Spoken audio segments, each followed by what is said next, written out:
So it's 31st of October and it's Halloween. Today I am going to be finishing this painting that I started, I think around September or October, but because I've been a bit busy, I wasn't able to finish it.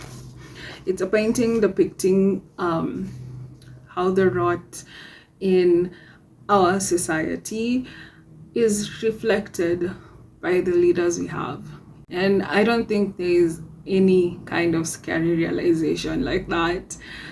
So yeah, so watch me finish this painting.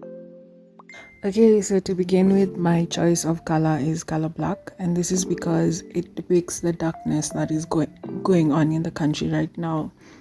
Also, I'm not very good at drawing and painting people. I am mostly a pattern and dottilism artist, but I am like learning these new processes and techniques of art.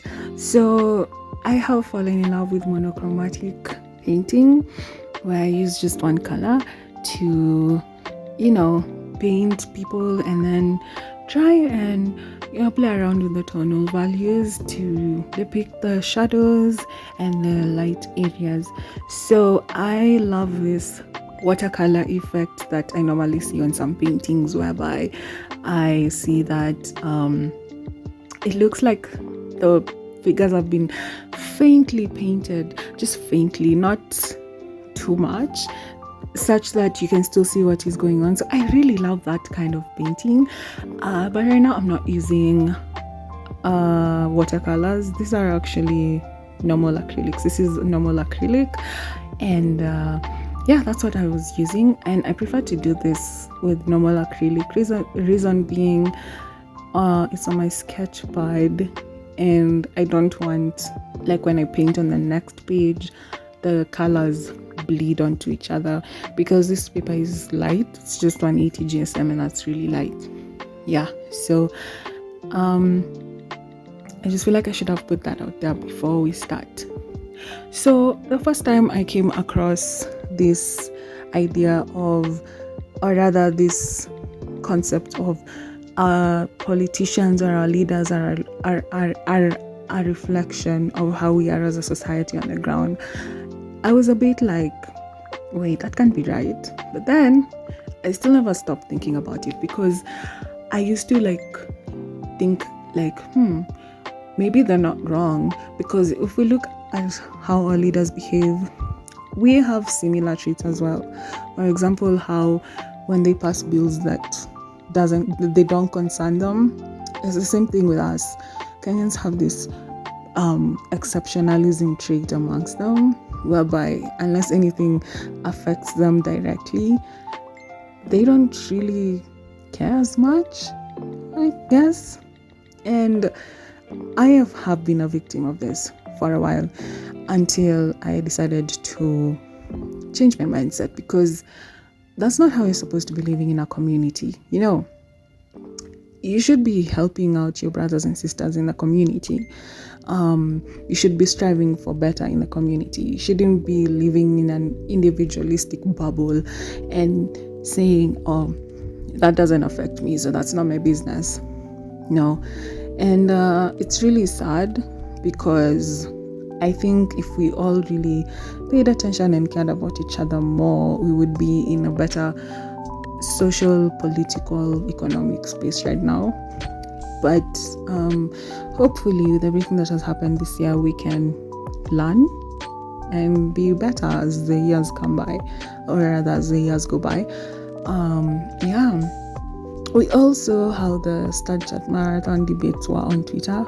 If you're not on Twitter, Boniface Mangi had suggested that people go there and just raise a flag and carry placards. Nobody was going to be violent, but people started saying, oh, don't bring that stuff here on our marathon. We've trained for this. There'll be kids there. But then I started thinking to myself, wait, this is a very good example of the exceptionalism being portrayed, because it's like, when you think that it won't get to you, it will in very many other ways. You may say, oh, there'll be kids there, but then the long arm of the law will still oppress your kids. When you take them to school and they're locked up and bundled up in a dormitory, and when they're in that dormitory, the school catches fire and nobody's arrested and the whole case just moves on. When you register your kid for a national examination, only for the national examination to start, and then you realize, wait, my kid was never even registered to begin with. When you sit there and they don't have vaccinations for kids, when they increase the school fees and you can't afford to take your kid to university, when they make it so difficult for you to get access of healthcare for your kid, they will find ways to oppress you. And because you think you're sort of better than everybody else, because it's not my problem, it will always eventually find a way to get to you. You can never out earn overwork or over hustle a failing system. It will get to you. And yeah, it's unfortunate that for some people it might take a while for them to notice, but I hope that soon Kenyans will develop some form of class consciousness so that we can do better for ourselves, because then we won't stop to think, oh, that's not my problem, it doesn't involve me. It very much does. It will always involve you when it comes to the government. So many things have been going on, and yet nobody has ever been brought to be arrested. And it's like we just keep on living, like nobody stops to just like ask themselves, like, wait, why do we even let them do this to us? I mean, the protests were a good example, but then I feel like we need to do more for ourselves if we want this country to work better. Right now there's like a whole dark cloud in Kenya. I'm not even lying. I feel that dark cloud, and it's kind of scary. It's really scary, and you can't manifest your way out of this poor system or failing system. Like, no, you can't just be positive your way out of this failing system. It's going to come and it's going to attack you in ways that you've never really expected.